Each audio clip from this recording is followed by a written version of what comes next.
there folks, and welcome to this edition of GQ Tobacco's Tobacco TV. And in this episode we're going to be talking about plugs and twists and the subtypes that come into them.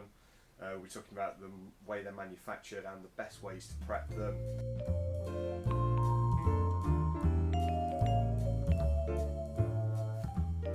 So first we'll start talking about plugs, and we'll also mention crumble cakes as well in this section. So basically, plug is a compressed bar. It's often called a cake by manufacturers, and what happens is the leaves are taken, they're compressed in a hydraulic press, and it forms a solid block like this. Now this is actually the starting point of a flake. Once this is sliced, it becomes a flake. This is a Samuel Gawith's Full Virginia plug, exactly the same as what becomes a Full Virginia flake, which many of you obviously already know. It's quite an iconic tobacco. So there's a couple of different ways of doing this. You can either hot or cold press a tobacco. We'll do cold press first. It's quite simple. Basically, in a cold press, the tobacco leaves are just compacted. There's no additional heat. Some manufacturers bake them afterwards. Some manufacturers steam them. Pretty much any tobacco can be made into a plug. You generally find, on the whole, most of them are just straight Virginias. But you do get burleys in there, and you can also get kind of vapor Virginia and Perique plugs. You can get Balkan Latakia plugs, aromatics, but you don't tend to get that many. There should be more on the market. There's enough flakes out there, they just don't sell them in the uncut plug form. You also get quite a few aromatic Lakeland style plugs. Gawith, Hoggarth and Samuel Gawith produce quite a range of those. I carry quite a lot of them, and also I have things made that nobody else does. So I've got things like Gawith and Hoggarth's dark plug with a rose geranium topping. Wonderful stuff. And then there's hot pressed. Now what this can be is either the plates that are pressed with are hot, or with inside the press, steam and heat is applied when the tobacco is under pressure. This generally produces a much darker, richer plug. You also end up with them being quite dense as well. This is just an overview. Some hot pressed plugs are only pressed for a short period of time under a small amount of pressure and aren't as dense. Things like Gawith and Hoggarth's Rebar plug, for example, that breaks up quite easily. Compare that to Samuel Gawith's Cob plug, and that stuff is like granite. You need a diamond edged knife to be able to slice that up. So that pretty much covers plugs. So all they do is they just take the leaves, compact them down, and say you're left with a plug like this.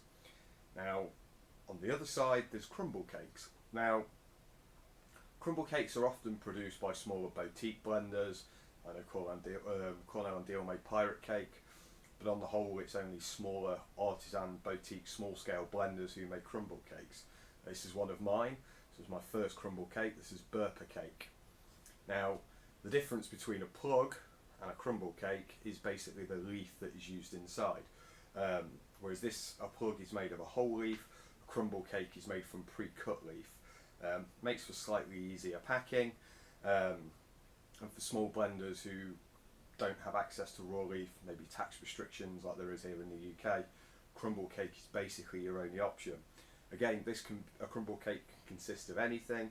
They can be hot or cold pressed. On the whole, I think they're mainly cold pressed. Some people maybe bake them in the oven afterwards.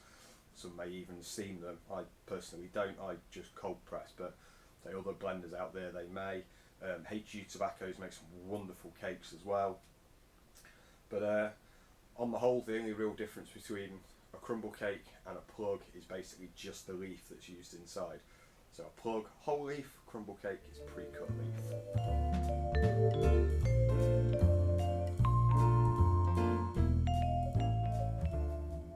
And so for our next top shelf tobacco, we're going to be talking about twists. Now, like plugs, there's slightly different variations in twists. So to start off with, I'm going to start talking traditional twists. These are mainly produced in the UK. There are a few manufacturers in the States who make them, and a few others dotted around the world. But on the whole, a lot of tobaccos that we think of as twist aren't actually twists. They're Rollcakes, which we'll get onto in a second. So what makes a twist? Now, what this is a hand-spun rope of tobacco. The leaves are taken and they're literally twisted together the same way that you'd make rope out of smaller fibres. On the whole, the ones available in the UK, made by the two Gawiths, are quite strong Virginia blends. They come in two different varieties. You have brown twist and you have black twist.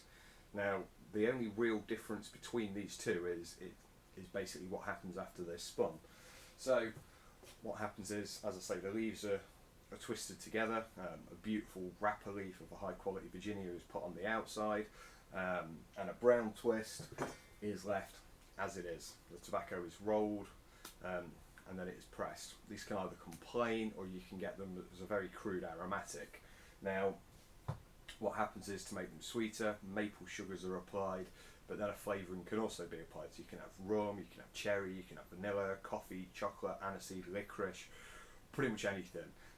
Anybody who's looked at the full range that Gawith and Hoggarth produce, you'll know that there's no shortage of flavours there. They'll put anything onto a twist for you. When you come onto a black twist, what happens here is the tobacco is taken, it is compressed. A normal twist is also compressed, but nowhere near to the amount of pressure this is, and then it's heated and steamed.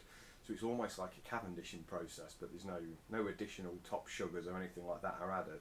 And basically, what happens when you do the black twist is you sweat out some of the nicotine. You kind of tone down the flavour a little bit, you remove a little bit of the nicotine, which leaves the brown as the stronger. A lot of people seem to think that the black's the strongest. I think it's just by looking at it. But on the whole, the twists that you get here are exceptionally strong. Some of the strongest tobaccos you can get, comprised of fire cured and air cured Virginias, flue cured Virginias. They are the man's man. They are a man's man of tobacco. Very strong, very spicy. Like I say, and the black twists themselves, because they've been steamed, they've got a slight more char-grilled taste. It brings out a bit more of the fire-cured tobaccos and takes off a bit of the spice. I mean, the brown twists are very, very spicy. Very, very rewarding and nice tobaccos. Now, with twists, they come in different thicknesses. So we'll start off with the thicker Irish twist, which is your much thicker one. This is pretty much predominantly only smoked. There are some people that do chew it. Why, I've got no idea. You should actually chew it. You pack it down the side of your gum, and this stuff is ridiculously too thick for that. So this is the thicker Irish twist. We then have bogey, which is kind of a medium thickness twist. This has been compressed a little bit more, as you can tell by its shape. It's a little bit more square, but there's been no heat, there's been no steam applied to this. This is the exact same tobacco as the thicker twist I just showed you. This is more multi-purpose. You can cut this up to smoke in a pipe, or you can chew it. It's about 50-50 with what people do with this one. Personally, I shred this up to smoke it in a pipe. The only difference you do get with the flavours is the thinner the twist, you've got more wrapper to filler ratio. So you do get slight differences in taste. Same with cigars. If you go from a thicker to a thinner ring gauge, even though the blend may be pretty much the same, the flavour profiles you get different. Obviously, the thinner you get, the wrapper becomes more prominent in the flavour. And then that brings us down to pigtail. Now, pigtail is predominantly chewed. It can be cut up to smoke in a pipe. Because of its thickness, you do have to do quite a lot of preparation to smoke it in a pipe. So a lot of people tend to chew pigtail, but again, if you do smoke it, you've got a lot more wrapper leaf compared to filler as a comparison. So I generally find these are a little bit stronger, and also if you're getting a flavoured one to cut up, pigtails soak up a bit more flavour, you get a bit of a richer taste out of them. So that's the main different thicknesses when it comes to a twist. There is a slight exception.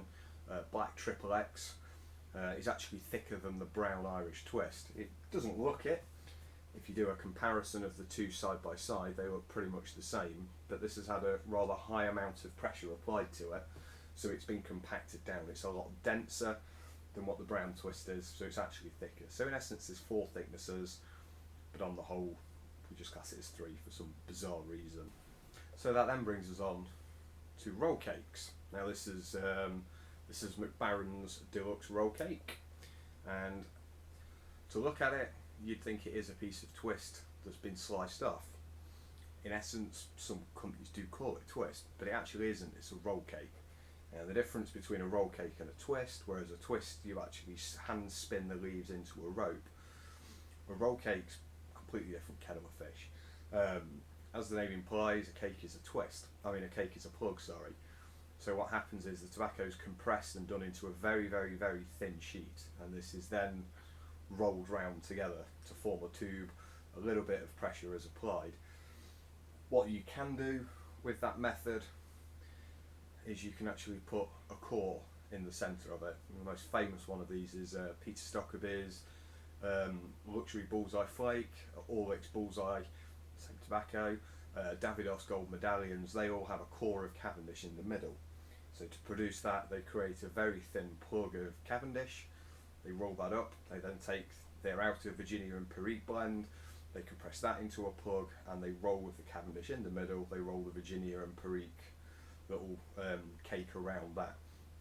Then you're left with a tube. A bit of pressure is applied.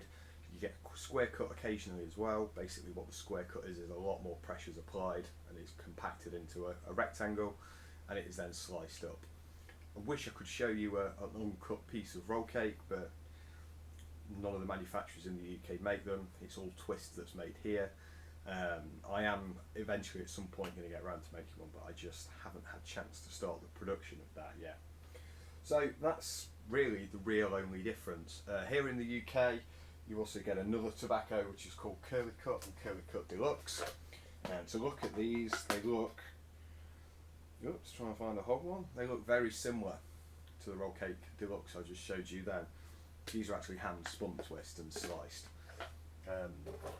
Not that much noticeable difference really. No, the main difference is to make a twist it's a lot more labour intensive. They're all spun by hand, whereas when you're making a roll cake it's basically just done on hydraulic machinery and rolling machinery. So I'll be back in a second and I'll take you through advice on how to cut and prepare these tobaccos. They do require a little bit more prep time than any other tobacco, which might explain why they're becoming much less popular these days.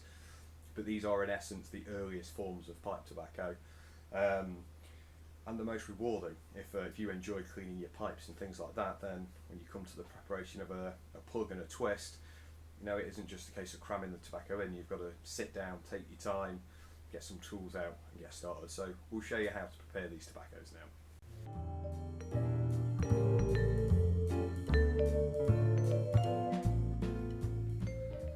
So when it comes down to the preparation of plugs and twists and crumble cakes, the main thing you need is a knife. Now some people use just their pipe knife. This is handy if you're out and about. It's quite small and compact. As long as you keep the blade quite sharp, it will do the trick. It may involve a little bit more force. You can use a larger pocket knife obviously, which is convenient. You can just pack it away. Some people use a filleting and a boning knife. I find these are quite good for twists, but I struggle with them on plugs. I generally tend to go for a cleaver out of the two options. Now, we'll start off with plugs first. Always make sure that your blade is your knife is clean, and it must be sharp as well. I'll explain why I go for a cleaver in a second. So I say we'll start off with plugs. As I mentioned before, this is Samuel Gawith's Full Virginia plug. There's a couple of different ways you can prepare these. One thing I will say is you should never pre-prep a block of tobacco when it comes in. Only cut it as and when you're going to smoke some. The beauty of a plug over a flake, it keeps the oils, keeps its flavour better. If you're going to slice it all up as soon as you get it, you might as well just buy the flake. They age differently as a plug than what they do is when they're sliced up as a flake. So you've got more contact with the air and things like that. So a couple of different schools of thought when it comes to preparing a plug. What some people tend to do is to try and cut off an extremely thin slice, like so. It ends up being a little bit thicker than a flake. The beauty is then you can just break it up as you would a flake. Obviously the finer you break it up, the easier it is to light, the easier it is to keep smoking, but you do run the risk of it burning a little bit hotter and a little bit cooler. So you can just crumble like you do a flake, and you end up breaking it down into smaller little parts. Another way that people go for is they cut off a slightly thicker piece, like so, and then they cube cut. So to start off with, they cut a couple of thin strands going lengthways. See, the reason I prefer a cleaver over a filleting knife is you can push the blade down flat, whereas with a filleting knife you still can, but I struggle to get, because you can't get the blade all the way down flat because of the shape of it. So, like I say, you cut it lengthways first. Whoops. Try and keep it all together. This makes the next part easier. Then you turn it round and you cut it lengthways again. And you're basically left with a cube cut tobacco. It's almost like a granular tobacco. From here on out, you can then just load it straight into your pipe. You don't have to cut your cubes as small as that, but that's just generally the way I tend to smoke it. You can then just give them a slight little bit of a rub in your hand and it starts to break it down. Now, one of the problems with this method is you end up with quite large pieces. So what a lot of people do is they cube cut for the bottom of the bowl and then they cut something a little bit finer on the top. A good friend of mine, a customer for many years, he basically takes all of his plugs and he ages them in a humidor, lets them go really claggy, and then he cube cuts like this. Then over the top he uses kind of a mixture, or he uses the cap from cigars to act as a primer to make lighting it a little bit easier. There are of course other ways you can prepare a plug. I'll cut another piece off just here. Is you can literally break it up into strands and you end up with a very crude ribbon cut. I do know a few people who do this. It's a little bit more time consuming and a little bit more fiddly, but you can break up and pare apart the original, using the original strands of tobacco, and it leaves you with quite a long ribbon, but they are quite thick, and again you can then just treat it like a shag cut, or a mixture, or a cube, or a ribbon cut, whatever you want to call it. So that's the basic ways of preparing a plug. And then we move on to crumble cakes. Now, because this is already pre-cut tobacco, there's no need to cube cut. It's kind of pointless. So what a lot of people tend to do is just cut themselves off a slice, like so, and because it's comprised of pre-cut leaf, it breaks apart very easily, and you literally just rub it into the palm of your hand and you start breaking it back down into its original constituent tobacco, into its original cut, which is a mixture of ribbons and coarse cuts and things like that. But again, like a flake and like any other tobacco, the finer you break it up, the thinner it becomes, the easier it is to light. You run the risk of it being a slightly hotter smoke. You can't really cube cut with this stuff. Well, I don't think you can. I've never tried it. Only one way to find out, I guess. Like I say, I don't see the point in doing it, but yeah, you could cube cut it, but because the tobacco's already reasonably fine inside, you might end up with more of a rolling tobacco thickness, yeah, once you start cutting the way it's compressed. And there you are, you're left with a cube. These break up very, very easily and would allow you to be able to separate them out, rub it out finer on the top. But as I say, I don't generally bother cube cutting. I sometimes don't even cut a piece off. I sometimes just jam a nail in and just wrench a piece off, rub it down in your hands. That's the beauty of a crumble cake over a solid, compressed, dense plug. And you can prep it when you're out and about, and you don't need knives and things like that to prepare. So next we'll talk about twist. I'm doing this with black twist. Brown twist is exactly the same. If you are smoking a black twist, one thing to remember, it's very dense, very heavily compacted, so you don't need a great deal. It's the same with plugs, to be honest. So to start off with, you need to cut yourself a piece off. You don't need a massive amount, just cut a slice off. And then you've got a couple of different options again. So what I'll do is I'll just cut this in half to show you some different methods. You can, if you're very careful, actually cut off thin slices, and again, like you do with a plug, a roll cake, slice twist, everything else. Just give it a little rub in the hands, and you break it down into a very fine, very easily manageable tobacco. With this stuff, it's best to leave it quite thick. Once it's burning, it burns very cool, very slow. And like a plug, you can also cube cut. So just start making your cuts.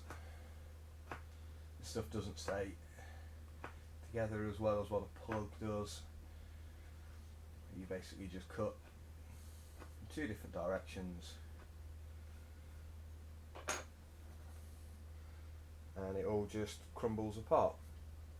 Cube cutting I love to do with twists because you get slightly thicker bits, and because the leaves are just rolled, they unravel, so you get a nice good mixture of free burning and slightly slower burning tobaccos, and you just pop it in your pipe and away you go. If I could get uncut roll cake, you'd be able to prepare it in exactly the same ways, and just treat it basically the same you will a twist, sorry. So they're the main prepping methods. It always pays to have a cutting board. Mine's quite a big cutting board, but I cut quite a lot of twisty plug on here every day.